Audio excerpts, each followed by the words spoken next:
संबोधन ओ भैया नहारा ओ होई है कोई कथा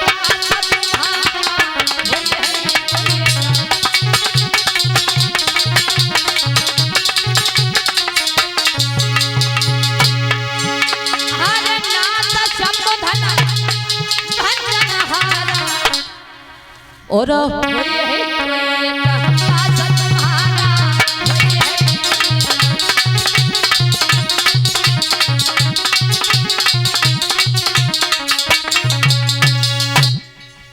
जवाब दिया है। भगवान श्री राम ने दोनों हाथ जोड़े जवाब दिया, हे भगवान तुम्हारे दास के अलावा तुम्हारे सेवक के अलावा भला इस धनुष को कौन तोड़ सकता। उसी समय परशुराम जी कहने लगे इसका मतलब धनुष तुमने ही तोड़ा है। भगवान श्री राम समझाते हैं कि देखिए धनुष की जब बात आती है तो परशुराम बड़े ही क्रोधित हुए। लक्ष्मण सामने आ गए, जवाब दिया, अरे भैया बरसों से पड़ा हुआ ये धनुष और भैया के छूने से टूट गया तो इसमें भैया का क्या दोष है। महाराज परीक्षित जी कथा अति संक्षेप में लेकर के चल रही हूँ क्योंकि कथा आज बहुत कहनी है। भगवान श्री कृष्ण का भी अवतार करना है इसलिए बहुत जल्दी जल्दी कहनी पड़ती है।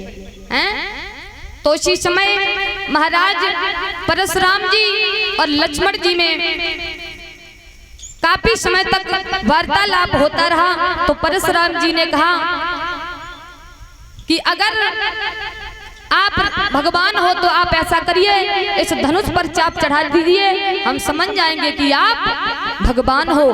तो उसी समय बताया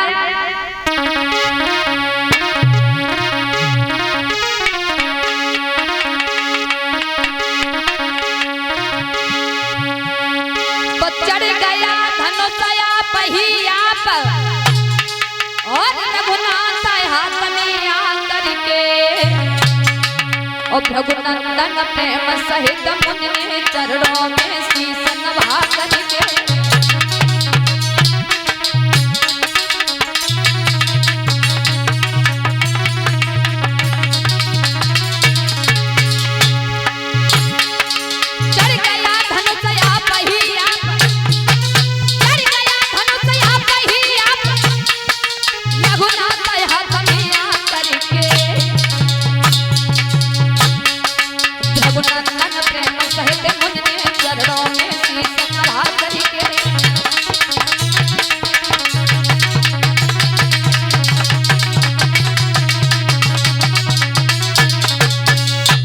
आज मेरे भैया उसी समय परशुराम जी ने दोनों हाथ जोड़े कहा भगवान मुझे क्षमा करना, मुझसे भूल हो गई, मैंने आपको पहचान नहीं पाया।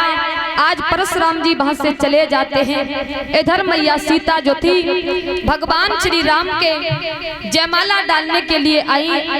तो उसी समय मैया सीता जो थी छोटी थी और भगवान श्री राम लंबे थे। जवाब दिया कि झुक जाइए।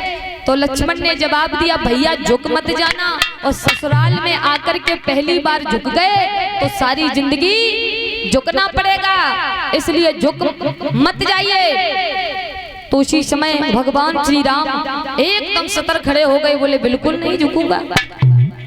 मैया सीता जी खड़ी हैं तो सखियों ने जवाब दिया है लक्ष्मण को कि आप ऐसा करो जयमाला डलवा दो। तो उसी समय लक्ष्मण ने जवाब दिया, सखियों को कहा कि आप ऐसा करना, हम भैया के पैरों को छुएंगे और भैया जब झुक करके मुझे आशीर्वाद देंगे तो आप उसी समय जयमाला डाल देना। तो आज